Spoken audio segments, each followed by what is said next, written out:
Well, this is Superintendent Killingbeck, and I'm here on Over the Shoulder with our building principals, and really excited about moving forward and beyond our stay-at-home orders and our shutdown.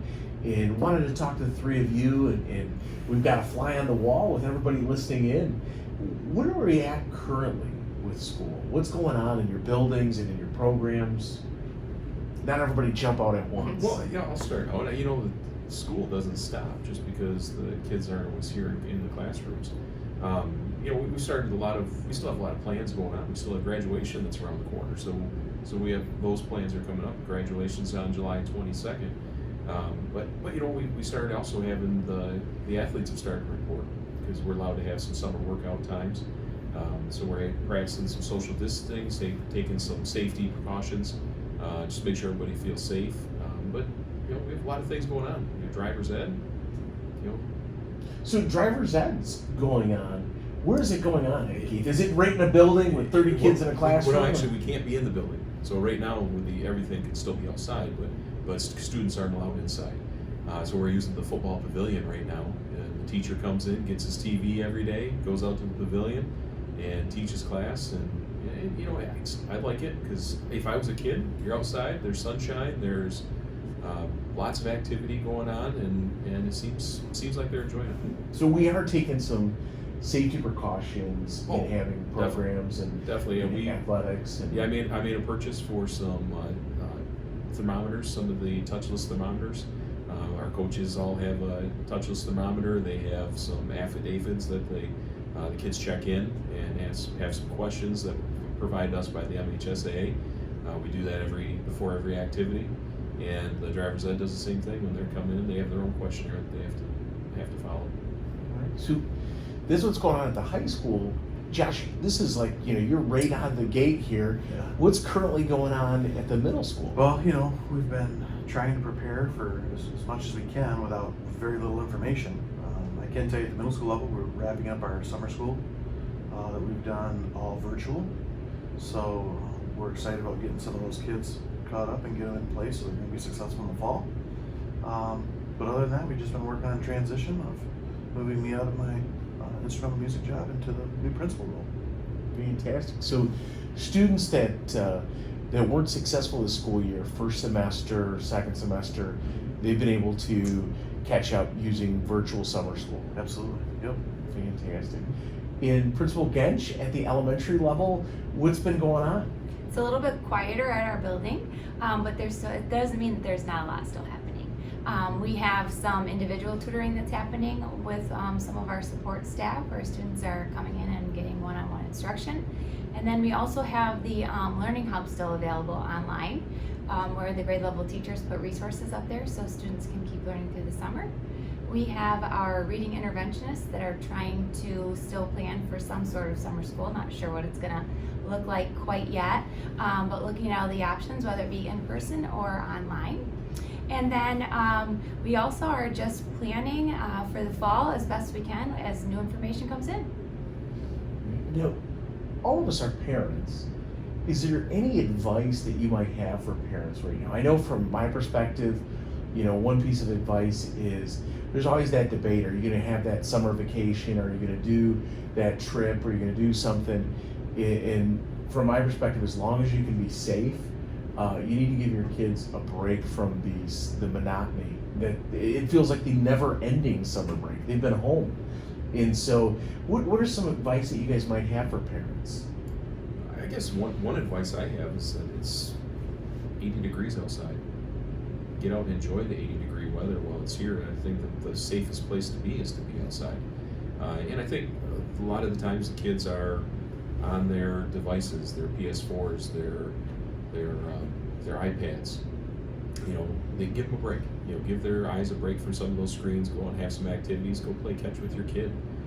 Do some things that are some nice, safe activities for you and your family right now. Fantastic advice. Yeah, I'd say in our household, we're just really trying to limit the device time. And I think we put a timer on it, and then, you know, like what Principal Green said, get outside and have some family time. Go for a bike ride. Go for a walk. Just enjoy the weather as a family and really try to unplug. And that goes for myself as well, because sometimes I get really, really focused on my device and making sure things are ready to go here at Hemlock Public Schools. And sometimes I need to just set that down and focus on my family. Absolutely. And our goal as a family is just to try to create some type of normalcy. This is kind of a scary time, stressful time for all of us, so to create any type of normalcy that we can is our goal as a family, getting out, playing baseball, and doing those things that we would normally do, and in a safer manner, probably with more precautions than normal, but we still want the kids to get out and have fun. Great advice. So right now, to kind of sum it up, we do have some things going on in our buildings or at our facility, not necessarily inside the building. We've got precautions in place. We're taking temperatures. We're doing surveys that are guided by either MHSSA or other organizations to make sure that staff and students stay safe. Moving forward, as we're looking towards this fall, what's on the horizon for Hemlock Public School District and for our students? I wish we had a great answer on that right now. I mean, I think we have to make some plans. And, we've been in discussion, with our whole admin team. We've been in discussions, but a lot of it's outside of our hands right now. Until we get some direction and directives from the state on what some of the mandates are going to be, we need to be flexible to what's going to be safest for the kids and what those mandates are going to be. Yeah, I think it's important to remember that this issue isn't a Hemlock Public Schools issue. This is not even just a state of Michigan issue. This is a national issue that we're trying to navigate together, and we're trying to make sure that we stay together as a pack of Huskies to get through it. I think we all are kind of feeling the same way, as we hope we can resume in-person instruction. But if we can, or if it is a hybrid model, we're going to provide our teachers with the PD they need to be effective in their instruction, and we're going to provide our families with what they need to succeed as well. I know in terms of the custodial staff, they're already increasing their level of cleanliness in the buildings and things, looking for ways that they can better sanitize and deep clean if the kids are back in school in the fall. Yeah, from that perspective, we've already started to outfit our buildings with some personal protection equipment. When the community, when parents, when students walk into the offices, they're going to be greeted with some plexiglass. I like to think that our crew here, though, did a really classy job. It does look almost seamless. I mean, you walk in and it doesn't feel like it's a barrier. It just feels like it's a nicely done thing that keeps our secretaries safe, keeps our staff safe.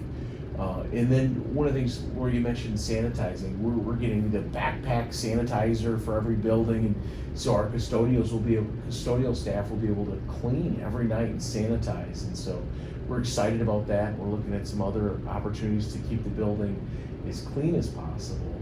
So when do you guys think we're going to get some guidance? Because we kind of have an idea from our governor. When is that coming forth?